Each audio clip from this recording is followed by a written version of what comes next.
Yeah, that's right. Yep. Good afternoon, everybody. I'm Troy with the Brunswick Historical Society. Pleased to present Dr. Huskins on her talk on Loyalist women. Quite the connection to this city, I guess you could say. Before I kick off, I'd just like to thank the library for providing the space for us. And I also would like to acknowledge that this is a traditional homeland of the Wolastoqiyik people. Now I'm going to turn it over to Greg. He's got a pitch for you. Thanks,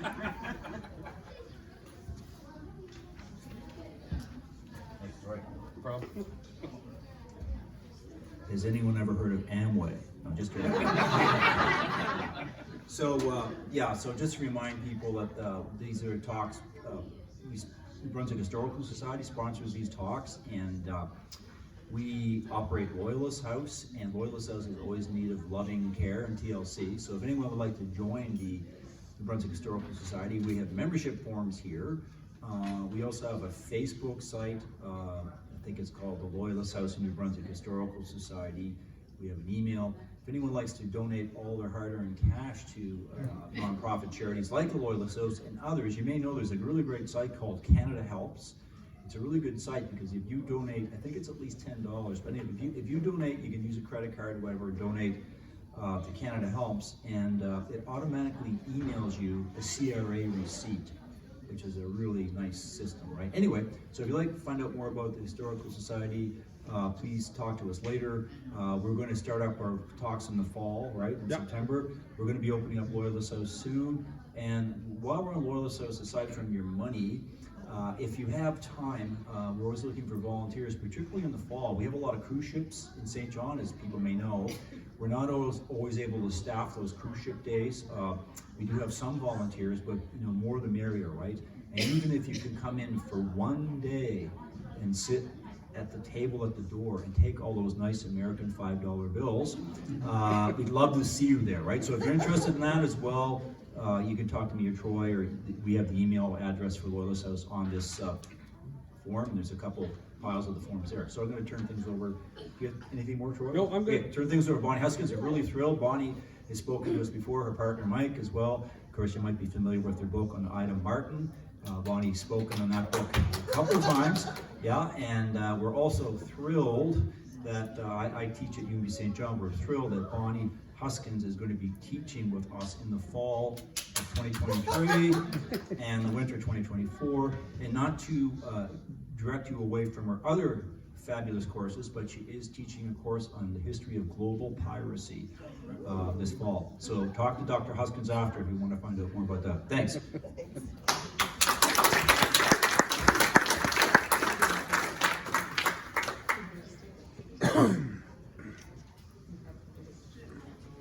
The mic is for my height. Before we get started, I would like to plug the book that Greg just mentioned. We do have a couple of copies here if anybody wants one for, say, $20. It's a pretty good deal. But if you are interested, we have some up here, as well as a copy of Michael Boudreau's book, The City of Order. So if you're interested, please come and see me after.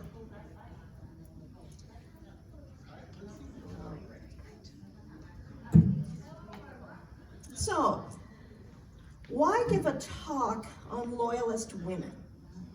Well, one reason is that in 2026, it's the 250th anniversary of the beginning of the American Revolution.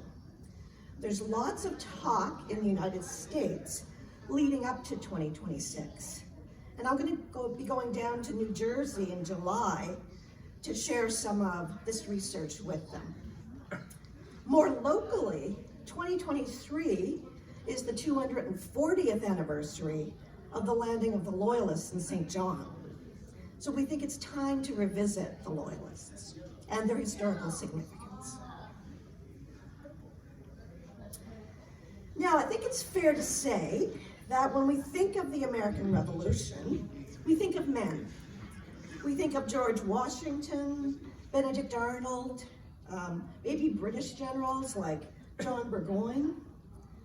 As for the Loyalists, in a St. John context, certain male names come to the surface. Ward Chipman, after which the UNBSJ library was named, unfortunately now demolished. Yeah. Loyalist man still hovers by Reversing Falls. Squire John in the corner there was the mascot for Loyalist days in the 1970s and 80s. Now, I'm a social historian, so I'm really interested in the diversity of the Loyalists and their experiences. And there were elite male white Loyalists here, like Ward Chipman, but also modest tradespeople, farmers, laborers, Black Loyalists, enslaved peoples, Indigenous peoples, women and children. And I'm interested in the latter two. Now, I came across this great quote from 1888. It's a century after the arrival of the Loyalists in the Maritimes. And it's by a local historian of the Loyalists who settled in Shelburne, Nova Scotia. And as you can see, it says, erroneously, we have come to use the term Loyalist as a masculine appellation only. In the sorrow and sadness of that wonderful exodus, the larger part by far must have fallen to the lot of our Loyalist foremothers. Now, I think the first part of this quote is true, that we have still come to use the term Loyalist as a masculine appellation. Now, there have been academic works published, particularly with the emergence of women's and gender history in the 1970s and 80s. Works like Janice Potter McKinnon, While the Women Only Wept, about Loyalist women in Upper Canada. Liberty's Daughters, which is more about patriot women, but also Loyalist women. And one of my favorite new books, it's a great title, Stripped and Script, about Loyalist women's diaries and letters. But I still think the academic literature is kind of slim when it comes to Loyalist women. And why is that? I think part of the issue is historical sources. In this talk, I'm going to be chatting about 7 Loyalist women who endured the upheaval in the American colonies and then resettled as exiles in New Brunswick and Nova Scotia. Now, one of these women kept a brief diary, and that's Sarah Frost. Another penned a reminiscence as an older woman of her experience as a child during the Revolution and Resettlement, and that's Hannah Ingraham. We have her memoir there. There are also letters kept between family members for the family of Polly Dibley. But most of the sources don't allow us to hear the voices of the women themselves. For example, one of my women, Jane Holderness, is discussed through the lens of a man's journal, that of British military engineer William Booth, when he was posted to Shelburne during the late 1780s.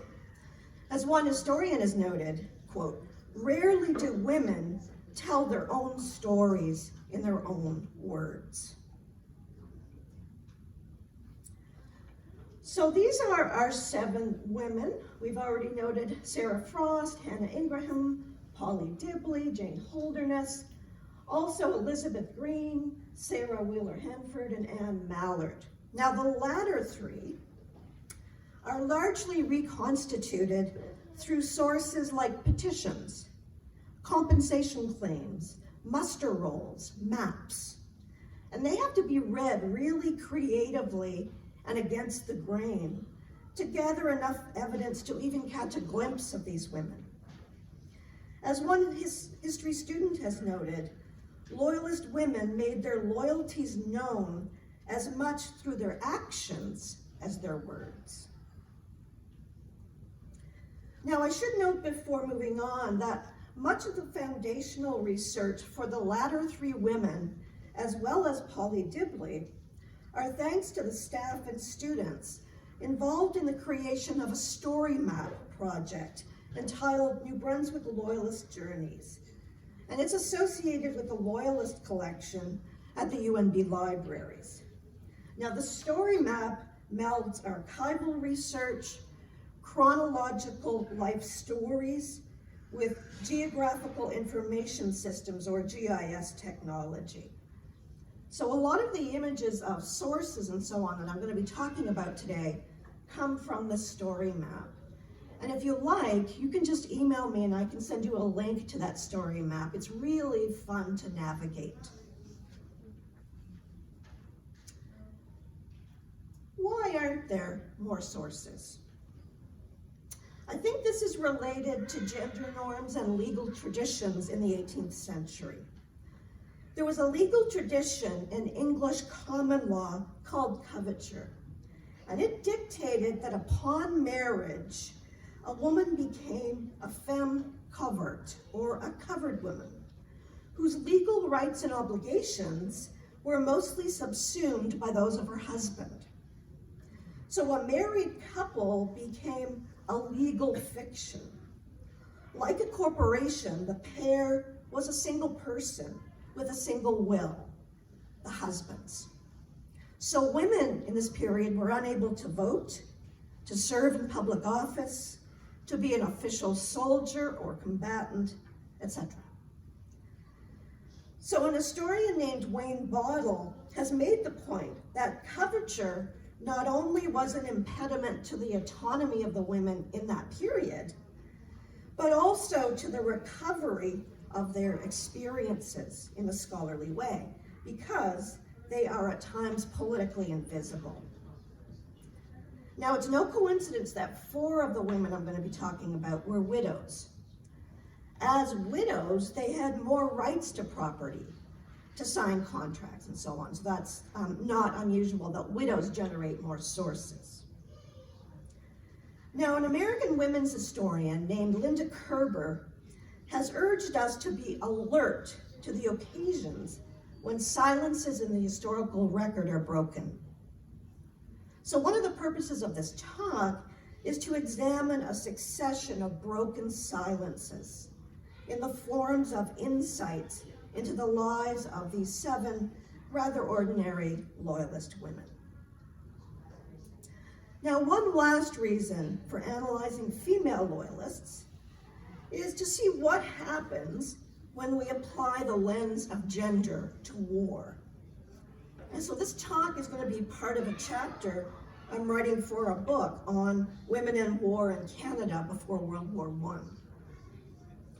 So I think I have a quote there on the right-hand side of the screen from one of my favorite gender historians, Lauren Duvall. She says, "War is something that happens to societies and that's premised on gendered assumptions. Likewise, men and women experience warfare as gendered subjects. Putting gender at the center of our study of war can help us understand new perspectives and gain a fuller understanding of what it was like for men and women to endure the revolution, as well as its consequences for society." So in this talk, I'm applying the lens of gender to the experiences of these women during the conflict in the American colonies and also in exile in New Brunswick and Nova Scotia. So in both cases, what happens when I do this is that I recenter the history from the battlefield to the household. Now, there are accounts in the literature of women on the battlefield, some of them dressed up like soldiers. We have nurses, women acting as guides and spies, passing on intelligence, becoming camp followers, etc. That's not the case with my women. Most of them remained on the home front.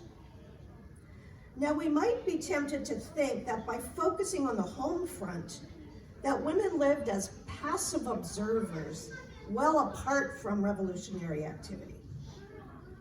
However, scholarship on the revolution posits that households and property were significant to the revolution.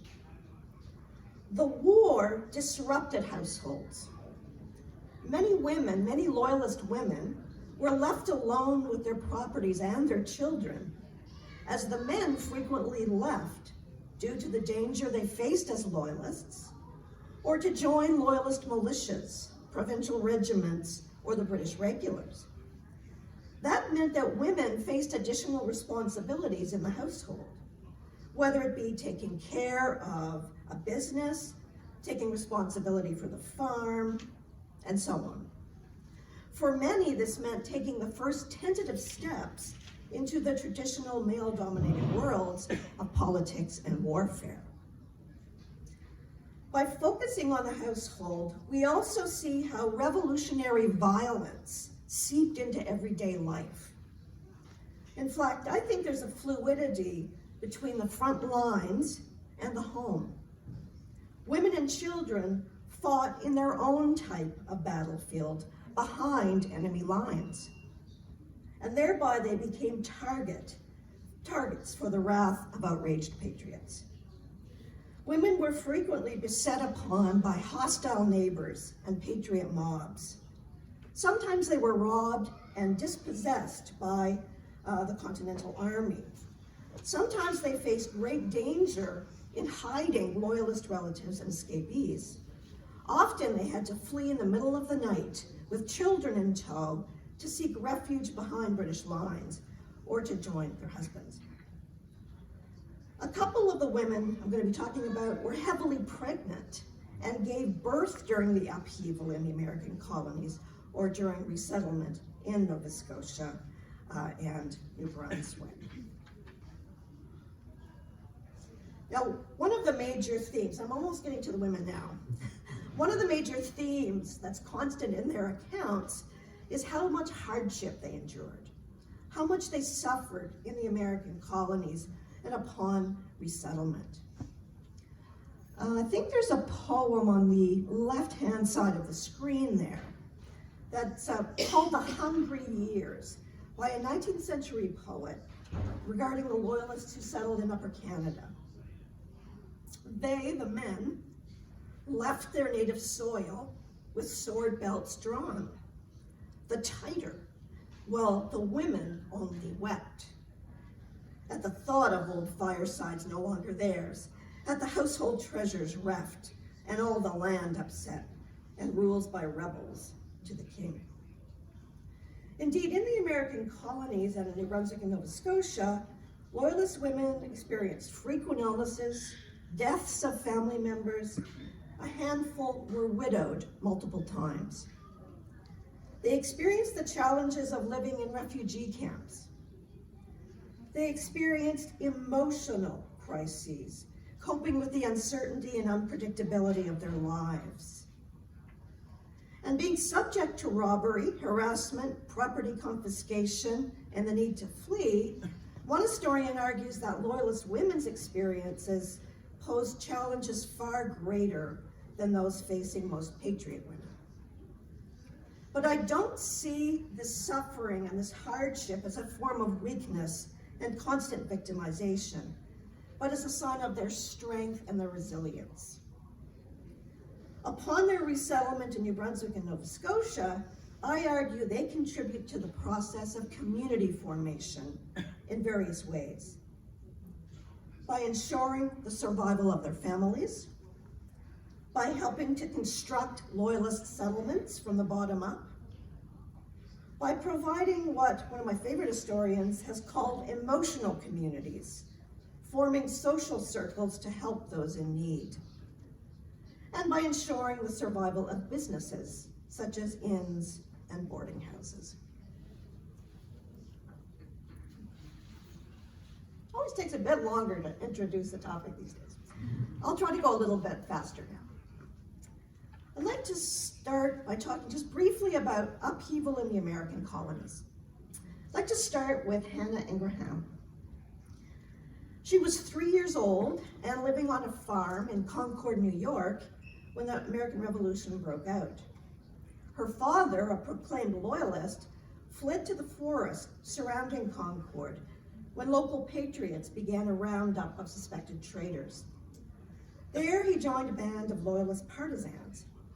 On the 5th of October, 1776, Hannah witnessed the arrest of her father when he came home for a clandestine visit. Condemned to imprisonment until the end of hostilities, he escaped 5 days later and returned to the partisans.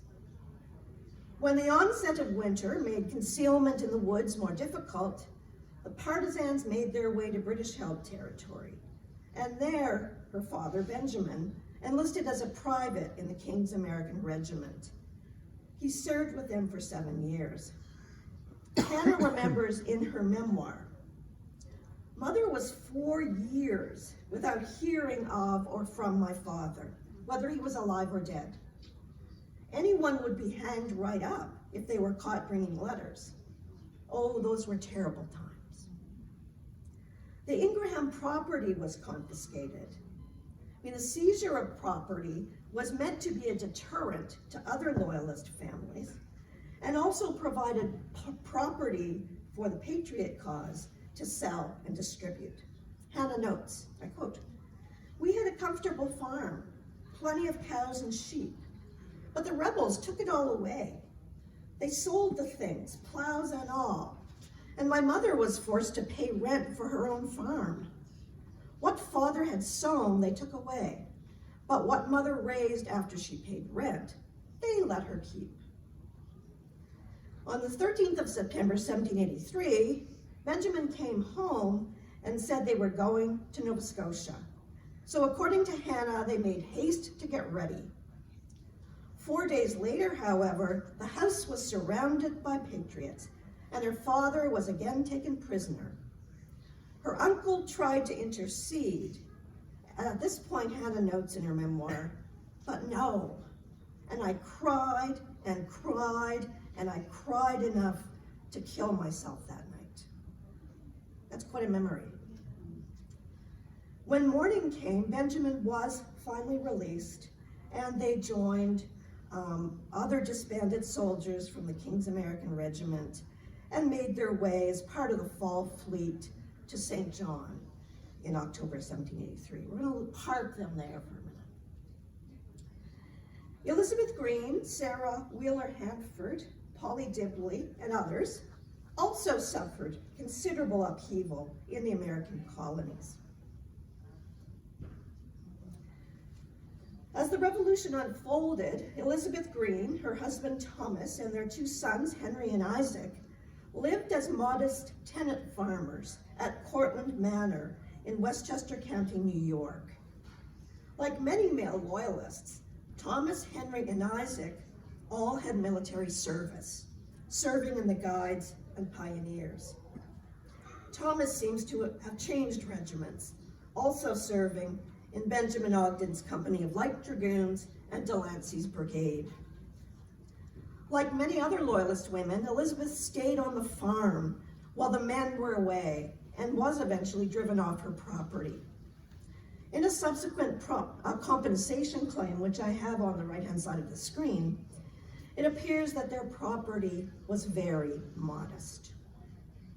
Elizabeth sought the protection of the British lines in New York City, and while there she received a modest government allowance, but not because of her own bona fides, but due to the military service of her husband and sons, a reflection of the patriarchal nature of 18th century society. In 1780, her husband Thomas died, circumstances unclear, and she was left a widow. Oops. Sarah and Polly had more comfortable lives before, at the outset of the American Revolution. Sarah came from an established family just outside of Fairfield, Connecticut. She married Josiah Wheeler, that's the right uniform, I understand, and they had 3 children, probably living on an estate in northern Fairfield. Josiah, who refused to declare allegiance to the Patriots and was branded a Loyalist, had their house broken into as a result. He was disarmed and confined. He subsequently joined the British troops at Long Island and helped to raise a company of soldiers for the Prince of Wales Regiment. It's unclear where Sarah and family resided during his military service, but wherever it was, their child, Zalman, was born in the midst of this upheaval. In Sarah's later compensation claim, it's recorded that her husband died in 1782. It's unclear why, but in the muster rolls, there are a couple of references to him being sick, so it might have been one of the many epidemics that raged through those regiments. Polly was born to Martha and Samuel Jarvis, a town clerk and Anglican church warden in Stamford, Connecticut. In 1763, at 16 years old, she married Filer Dibley, a Yale University graduate and attorney, who was also the town's rep on the General Assembly. Filer, along with Polly's father and two brothers, declared themselves Loyalists. During the Revolution, Filer was accused of attempting to prevent the introduction of barrels of gunpowder into this colony for the government's use. On September 26, 75, the newspapers, and you see it on the top there, the newspapers carried a confession and apology from Filer for his activities, and he was probably forced to publish that. This wasn't sufficient to protect the family, for by December of that year, an act for restraining and punishing persons inimical to the liberties and the rest of the United Colonies was passed. And this allowed for the confiscation of their property. When the Continental Congress declared independence from Britain in July 1776, Polly's father and two brothers fled to Long Island. Eventually, Polly and the children would join them. And they had multiple dislocations during this period. In 1778, Filer was dragged back to Connecticut, where he was imprisoned for 6 months. Polly's brother Samuel from Stamford was also imprisoned in New York, and her father died of pneumonia in a New York jail.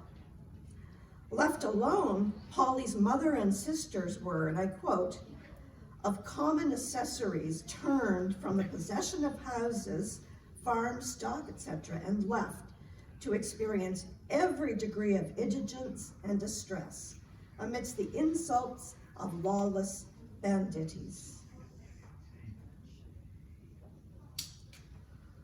Polly's aunt, Amelia, passed away at the age of 24 due to an apoplectic fit. Moreover, due to the general upheaval, Filer's sister Mary was, in the words of her father Ebenezer, driven, quote, wholly insane by fright. And there are other accounts of Loyalists losing their senses or being insane and having to be sent to hospital. In a letter, Ebenezer notes that, quote, the sufferings that the family endured in Stamford during the war was such that it would fill a volume. It would amaze a disinterested and unprejudiced observer. Filer was eventually released from prison in a prisoner exchange and returned to Long Island. Once again, they were plundered, despite Polly being visibly pregnant with their 6th child. After the birth, they were displaced again. I'm going to park her for a minute. Beginning on the 25th of May, 1783, Sarah Frost kept a short diary of her 5-week migration from Lloyd's Neck in Long Island on board the vessel the Two Sisters to their new home in exile in St. John. Sarah was a young wife and mother in Stamford, Connecticut, when the American Revolution broke out. Her father, Josiah, was a sergeant in the Revolutionary Army. Her brother also served the Patriot cause, but her husband, William, was a Loyalist, showing that the American Revolution was a civil war that divided many families. The townspeople forced William, Sarah, and family to flee for the protection of British lines, again to Lloyd's Neck. From there, William didn't help his case by participating in raids on Patriot strongholds. Now, there's a couple of interesting points about this diary that I'll share with you. The first is that William arranged it so that Sarah's father could board the ship while docked in New York Harbor to say goodbye.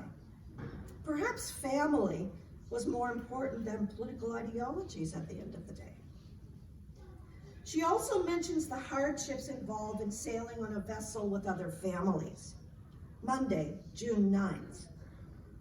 Our women all came on board with their children, and there's great confusion in the cabin. We bear it with pretty well during the day, but at night, one cries in one place and one in another, whilst we're trying to get them to bed. I think sometimes I will go crazy. She also mentions being unwell several times in the diary. Just one example on June 13th. Billy gets up and gets breakfast, but I am so unwell I lie in my berth all day. He alters my berth in the cabin for me. Now, I initially attributed this to seasickness, right? But we don't find out until the end of the diary that she was actually 7 months pregnant, and upon reaching St. John, gave birth to a healthy girl. She speaks at length of being caught in a fog bank. That sounds like a St. John experience. And upon arriving in St. John, she notes, they say this is to be our city. And then later, it's now afternoon, and I've been on shore. I think it's the roughest land I ever saw. We are all ordered to land tomorrow, not a shelter to go under. Similarly, Hannah Ingraham notes in her memoir, I was just 11 years old when we left our farm to come to St. John. We had a bad storm in the Bay of Fundy. There were no deaths on board, but several babies were born. I'm probably going to run out of time to go through everybody's life history, but I'll give you some of the high points here. The Ingraham family, we have to go back to them. When the Ingraham family arrived in St. John was essentially a refugee camp. Hannah records, it was a sad, sick time. We had to live in tents. The government gave them to us and rations too. Because they had arrived with the fall fleet, quote, it was just at the first snow, and the melting snow and rain would soak up into our beds as we lay. Mother got so chilled and developed rheumatism and was never well afterwards. From St. John, the Ingrahams traveled up the Loyalist or St. John River in a schooner and were 9 days before arriving at Point St. Anne or Fredericton. They landed at Salamanca Point, located on the present-day Salamanca River Trail below Morel Park, close to the soccer pitches on Waterloo Road, if you know Fredericton. Hannah said it was called Salamanca Point after the battle of that name because the colonists had such a hard battle with the trees they were chopping to clear the land. A memoir penned by a woman in the same party as Hannah said this. Those who had arrived a little earlier had made better preparations for the winter. Some had built small log huts. This we could not do because of the lateness of our arrival. Snow fell on the second day of November to the depths of 6 inches. We pitched our tents in the shelter of the woods and tried to cover them with spruce boughs. How we lived through that awful winter, I hardly know. Many women and children, and some of the men, died from cold and exposure. Graves were dug with axes and shovels near the spot where our party had landed. And there in stormy winter weather, our loved ones were buried. And those grave sites can still be seen to this day by Salamanca Point. Besides exposure, many died due to lack of food and supplies. The winter freeze-up forced the cancellation of a large shipment of supplies from St. John. Sleds were used to manually transport food up from the provisioning store at Fort Howe. In Fredericton, the Ingraham family lived in a tent until Benjamin got their house ready. One morning, Hannah records, and I love this, is my favorite quote. When we awoke, we found the snow lying deep on the ground all around us. And then Father came wading through and told us the house was ready. Father carried a chest, and we all took something and followed him up the hill through the trees. It was not long before we heard him pounding, and oh, what a joy. There was no floor laid, no chimney, no door, but we had a roof at last. A good fire was blazing on the hearth, and Mother had a big loaf of bread with us, and she boiled a kettle of water and put a good piece of butter in a pewter bowl, and we toasted the bread, and Mother said, "Thank God we are no longer in dread of having shots fired through our house. This is the sweetest meal I have tasted for many a day." Later in her narrative, Hannah records many other aspects of the pioneer experience. She remembers that when they arrived in Fredericton, there was no church. So they ended up worshiping in the King's Provisioning Warehouse. Much of what is now the downtown of Fredericton was covered in raspberry bushes. Hannah remembered that she and her brother John were very proud when they were able to pick a pint of berries for their mother, for she had been used to fruit in Concord. Hannah also records the finishing of their log cabin, her father buying the first cow in the settlement, the arrival of more neighbors, the development of an informal economy, as the Ingrahams sold butter and cream, and Benjamin sold his labor. During the first winter, Hannah also remembers attending school in snowshoes, and the next winter, hauled her brother to school on a hand sled because he had chopped his toe off while cutting wood. I love to juxtapose the kind of pioneer experience that describes with the kind of stereotypical portraits of Loyalists that we frequently see. So I think that's a really good reminder that it wasn't all elite male gentry and their female relatives and so on that came. There was a lot of hard work involved here, and many of them had very little with them. Okay, Hannah lived with her parents until her father died in 1810. She then lived with her brother Ira and his family at Bear Island on the outskirts of Fredericton. Ira's house still stands, restored to its 1840s condition at King's Landing Historical Site. Here, Hannah lived in a small room off the kitchen. She died when she was 97 years old in 1869. She lived long enough to see the age of photography and had her photo taken. Now, I'm going to fast forward. If you want to know about some of my 3 women from the Loyalist journeys, a story map, I will definitely share that with you. But I think I will end with the Dibleys, just because their story in many ways is one of the most poignant examples of Loyalist women's experiences, and that's where I'll end. The Dibleys sailed from New York aboard the vessel Union in April 1783 and dropped anchor in St. John in May. The family was optimistic. Let me just fast forward here as well.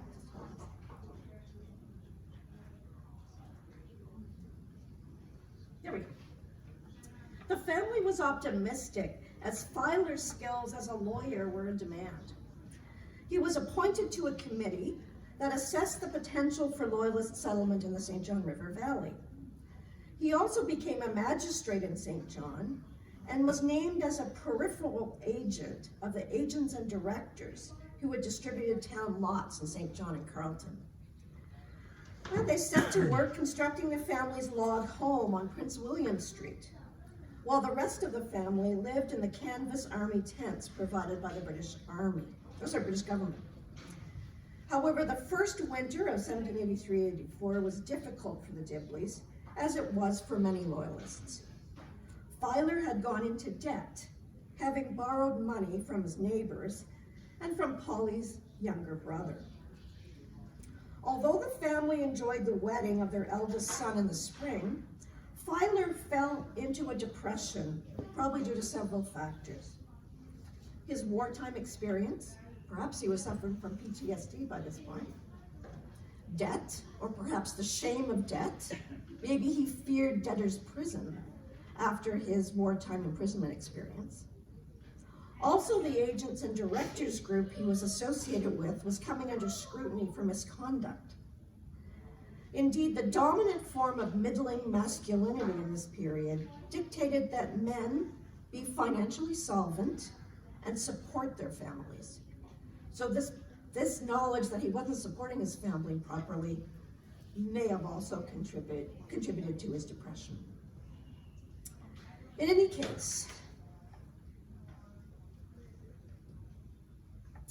Filer committed suicide on May the 6th, 1784, leaving behind his wife and their 5 children. And this is a petition from Polly for financial assistance. And this is the description of what happened, according to Polly. Whilst the family were at tea, Mr. Dibley walked back and forth in the room, seemingly much composed.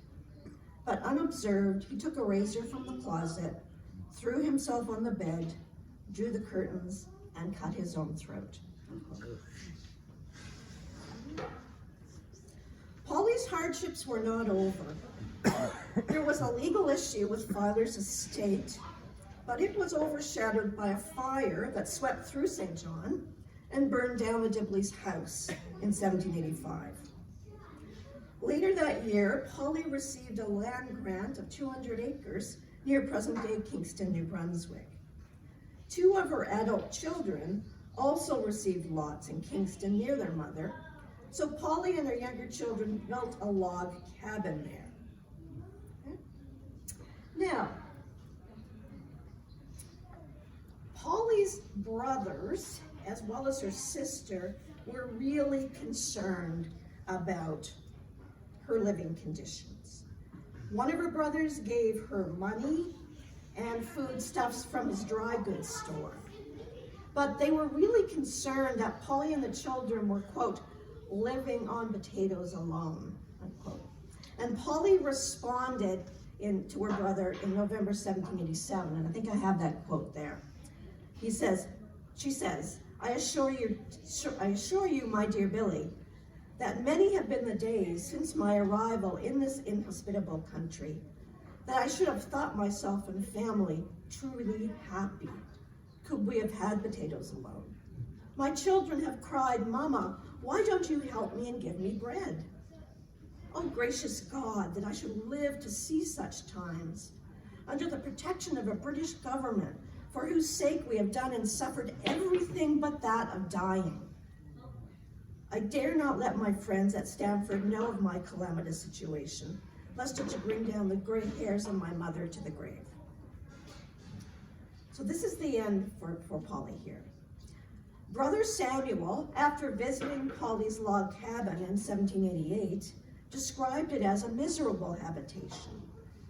The ground was its floor, a fire in the center of the room, surrounded by the family instead of a chimney. It exhibited a scene of absolute poverty and distress. Polly eventually resided with her oldest son, Walter, at Majorville, and then eventually sailed up the river again to the new settlement of Woodstock to live with her youngest, and other Dibleys from Kingston followed her there. But her hardships were not yet over. Her 29-year-old son, Ralph, passed away in 1799, leaving behind his wife and son. Her eldest son, Walter, died in 1817. Her brother Munson died in 1825. The next year, Polly passed away in May 1826 at the age of 79 in Woodstock. So I think I'm going to leave it there. I do have other women that are going to be integrated into my study of these 7 Loyalist women and their experiences. The 2 women that I will just briefly mention in passing are Anne Mallard, and she was an innkeeper here in St. John, and Jane Holderness, who was a Loyalist in Shelburne.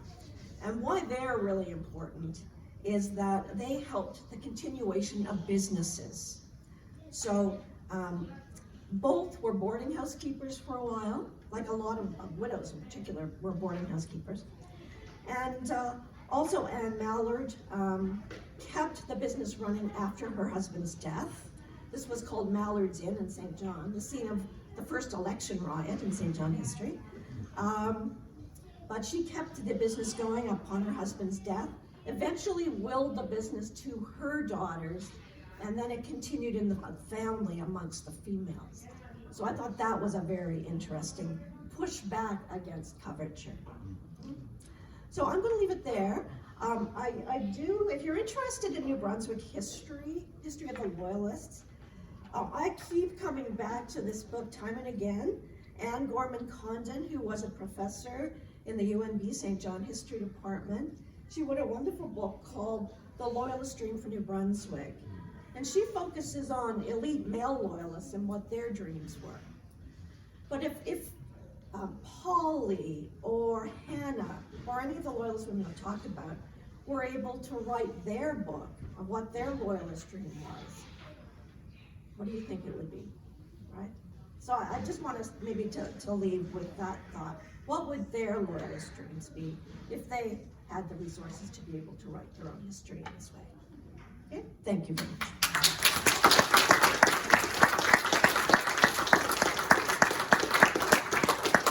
As usual, I always over-prepare. That's the